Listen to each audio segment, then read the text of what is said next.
안녕하세요, 예나입니다. 손미나 작가님의 누가 뭐라고 해도 내가 가는 길이 꽃길이다를 읽어드릴게요. 타인의 마음을 움직이는 힘. 좋은 리더는 말을 타며 배운다.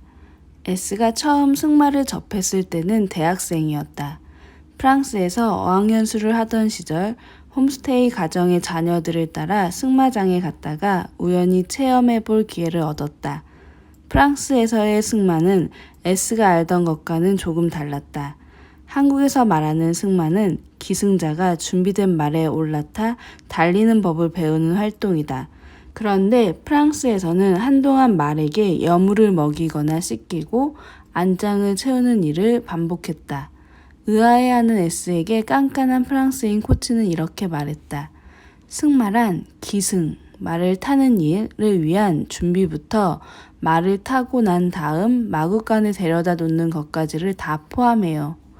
말을 타고 멋지게 달리는 모습만 상상했던 S는 당황했지만 시간이 갈수록 코치의 가르침을 이해하게 되었다. 승마는 결과뿐만 아니라 준비 과정까지 중요한 스포츠였다.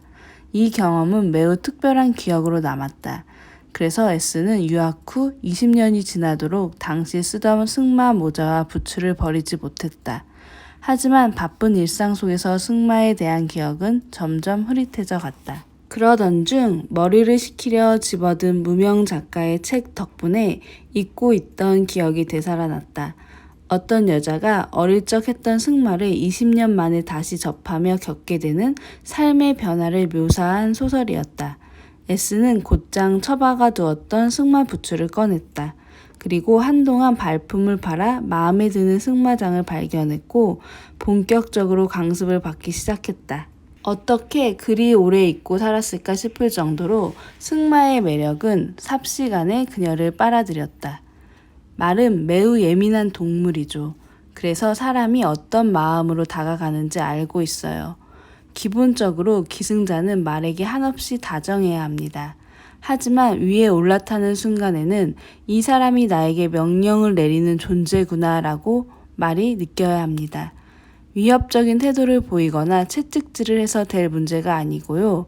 말이 자연스럽게 알 수 있어야 해요. 한마디로 기싸움에서 지면 안 되는 거죠. 기싸움이요? 네, 기승자가 겁을 먹거나 자신감을 잃으면 말이 바로 눈치채요. 그렇게 되면 원하는 대로 말을 다루기 힘들죠.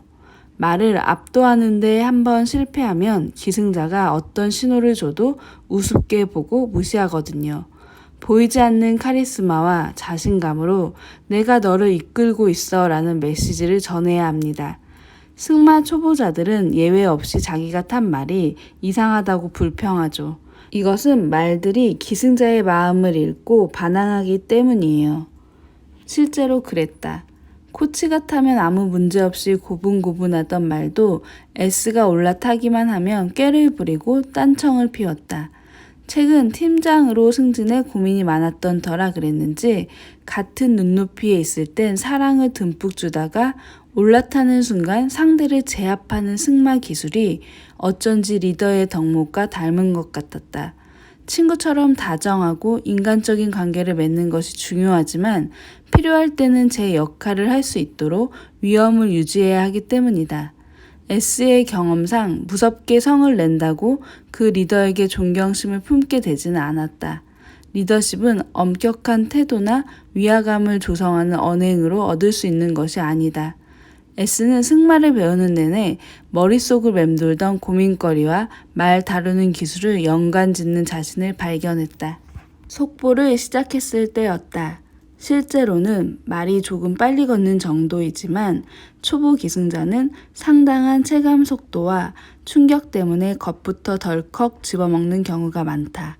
이 경우 보통은 고삐부터 세게 잡는데 그러면 말은 속보를 멈추고 천천히 걷거나 그 자리에 서버린다. 이번엔 팔을 너무 당겼어요. 그러면 안 되고요. 속도가 날수록 팔을 앞으로 내줘야 해요. 그렇다고 고삐를 느슨하게 쥐어선 안 됩니다. 말에게 물려놓은 재갈에 적당한 압박감이 느껴질 정도로 긴장감을 유지해야 해요. 안 그러면 말은 주인과 상관없이 자기 멋대로 해도 된다고 생각하거든요. 아, 정말 쉽지 않은데요. 사실 원리는 간단해요. 기승자가 궁극적으로 추구하는 건 원하는 방향으로 말을 달리게 하는 거잖아요. 그 수단으로 고삐를 이용하는 거예요. 기승자의 통제가 느껴질 만한 적당한 압박 아래 말이 달리고 싶을 정도의 여유를 주는 거죠. 그렇기 때문에 자세를 너무 앞으로 숙여 긴장감을 없애면 안 되고 가끔 고삐를 살짝 틀어 방향을 정해주거나 말이 신나게 달리고 싶어 하면 팔을 더 내주는 겁니다. 빨리 달릴수록 고삐는 짧게 잡은 채로 팔은 앞으로 내주고 시선은 멀리 두어야 합니다. 말은 결국 기승자가 바라보는 곳으로 달려가게 되어 있어요. 그래서 기승자는 가고 싶은 곳을 정확히 알고 있어야 하죠. 그렇다. 리더의 가장 중요한 역할은 정확한 방향을 잡아주는 것이다. 지시사항을 명확하게 전달할 때와 그렇지 않을 때 팀원들의 결과물은 천지 차이다. 명확하게 방향 지시를 하면서 긴장감은 잃지 않되 마음껏 달릴 수 있도록 자유를 주는 것. 이것이야말로 리더가 명심해야 할 것이 아니고 무엇이랴. 그러던 어느 날 믿기 힘든 순간이 찾아왔다. S가 드디어 고삐의 힘을 적당히 유지한 채 팔을 내어줄 수 있게 된 것이다. 그러자 말은 기다렸다는 듯 신나게 앞으로 달려나갔다. 반동이 훨씬 커졌는데도 리듬을 타는 일이 그렇게 편안할 수가 없었다. 이전에는 맛보지 못한 희열이었다. 순간 S는 마음속으로 유레카를 외쳤다. 그래, 이런 거구나. 한번 맛을 보고 나니 S는 오히려 약간의 두려움을 즐기게 되었다. 두려움은 억지로 떨치려 하면 할수록 더 깊숙하게 파고드는 존재다. 고로 밀쳐내지 말고 받아들여야 한다. 승마의 매력에 푹 빠진 그녀는 이제 회사에서 갈등이 빚어질 때면 승마장을 찾는다. 고삐의 길이는 적당한지 팔을 더 내주어야 하는 것은 아닌지 시선은 옳은 방향으로 멀리 두고 있는지 문제의 실마리를 찾기 위해서 말이다. 약간의 긴장감을 즐기면서 오늘도 그녀는 말을 타고 달린다. 우리는 너를 믿는단다. 숨막히던 입시 전쟁이 끝나고 갑자기 주어진 자유의 맛에 취해 대다수 대학생은 정신을 차리지 못했다. 나 또한 예외가 아니었다. 처음에는 학교 생활이 낯설기 짝이 없었지만 이내 친구들과 어울려 다니는 재미에 빠져 시간 가는 줄을 몰랐다. 그 바람에 귀가 시간은 자연스레 늦어지기 시작했다. 술을 한 모금도 입에 대지 못하던 20살 아가씨가 맥주와 막걸리를 어느 정도 즐기는 수준에까지 이르게 되었으니 내 생활이 어땠을지는 상상이 갈 테다. 급기야는 선배들에게 붙잡혀 자정이 다 되어 귀가하는 일이 벌어지고 말았다. 요즘은 그 시간에 집에 가는 게 뭐 그리 대수냐고 하겠지만 휴대전화가 없던 또 지금보다 훨씬 보수적이던 그 시절에는 여학생이 술 냄새를 풍기며 늦게 귀가하는 것은 상상도 하지 못할 일이었다. 아파트 단지에 도착해서야 아차 싶었던 나는 동생에게 도움을 받아 최대한 조심스레 집 안으로 들어갔다. 하필 그날따라 부모님은 주무시지 않고 거실에서 TV를 보고 계셨다. 바짝 긴장한 상태로 방에 들어가 발을 동동 굴렀지만 어쩐 일인지 부모님은 아무 말씀도 하지 않으셨다. 다음 날도 마찬가지였다. 불안한 마음에 최대한 일찍 일어나 눈치를 보았는데 희한하게도 평소와 다름없이 다정하게 대해주실 뿐이었다.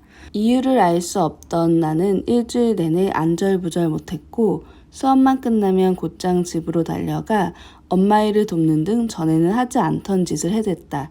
급기야 폭풍 전야와 같던 시간이 지나고 새로운 한 주를 맞았을 땐 어쩌면 두 분이 내 귀가 시각을 착각하셔서 슬쩍 넘어가게 된 것 아닐까 싶기도 했다. 하지만 그럴 리가 있나? 그날 아침 나는 학교에 도착해 강의실로 향하다 조교 선배를 만났다.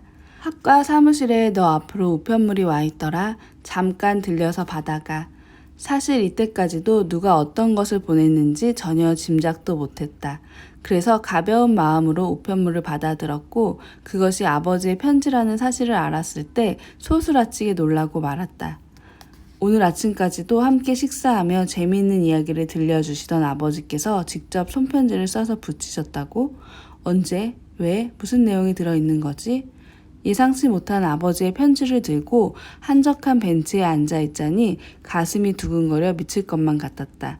아, 결국 올 게 왔구나. 어쩐지 그냥 넘어갈 일이 아닌데 아무 말씀이 없으시다 했더니만. 어떤 폭탄 선언이 담겨 있는지 알 수 없는 봉투를 뜯으며 얼마나 많은 생각이 스쳤는지 모른다. 그런데 막상 펼쳐든 아버지 편지에는 뜻밖의 내용이 담겨 있었다. 사랑하는 딸아, 요즘 대학생이 된 너를 보고 있자니 마음이 참으로 흐뭇하구나. 새로 경험하는 일들로 분주하고 즐거운 나날을 보내고 있는 내가 대견하고 자랑스럽다. 예전과 다름없이 틈나는 대로 많이 대화하려고 노력하지만 여전히 못다한 이야기들이 있어 모처럼 펜을 들게 되었다. 아빠가 오늘 내게 하려는 얘기들은 사소해 보일지 몰라도 중요한 것들이니 오래 기억했으면 한다. 첫 번째는 군자에 관한 것이다. 흔히 군자는 학식이 높은 사람을 뜻하는 줄 알지만 그보다 더 중요한 것은 바로 덕이다. 따라서 군자는 남이 볼 때나 보지 않을 때나 말과 행동이 같아야 한다. 네가 대학생이 되어 학문을 탐구하고 소위 말하는 지식인이 된다고 하여도 덕을 쌓지 않으면 아무 소용이 없는 것이다. 아빠는 우리 딸이 부모가 곁에 있을 때나 없을 때나 같은 언행을 하는 사람이라고 굳게 믿는다. 다음으로 아빠는 숙녀에 관해 이야기하고 싶구나. 여성이라면 누구나 소녀 시절을 지나 몸이 성장하면 처녀라고 하는데 그런 사람 중에 교양과 인품을 갖추고 자기 말과 행동에 책임질 줄 아는 이들을 숙녀라 칭한단다. 아빠는 네가 단순히 처녀가 아니라 숙녀라는 이름에 걸맞게 성장하길 바란다. 끝으로 아빠는 오늘 통금에 대해 분명히 해두고 싶은 게 있다. 우리 집에서 이 문제를 한 번도 정확히 논의한 바가 없으니 한 번쯤 짚어두는 게 좋을 것 같구나. 결론부터 말하자면 통금 시간은 정해두지 않을 생각이다. 귀가 시간이 따로 있어도 네가 그것을 어기거나 불만스러운 마음을 품고 억지로 지키거나 혹은 지키지 않고 지킨 것처럼 속이려 든다면 아무런 의미가 없기 때문이란다. 그래서 엄마와 아빠는 이에 대한 어떠한 룰도 만들지 않기로 했다. 하지만 네 마음속에 너만의 마지노선을 하나 정하면 좋겠구나. 그것에는 두 가지 조건이 있다. 우선 몇 시라도 좋으니 반드시 지킬 수 있는 시간을 정해라. 12시가 아니라 새벽 2시여도 좋고 3시여도 좋으니 정하고 나면 반드시 지키거라. 다음으로 절대 그게 몇 시인지 우리에게 알리지 말아다오. 부모도 사람인지라 알게 되면 통제하고 싶어지는 법이란다.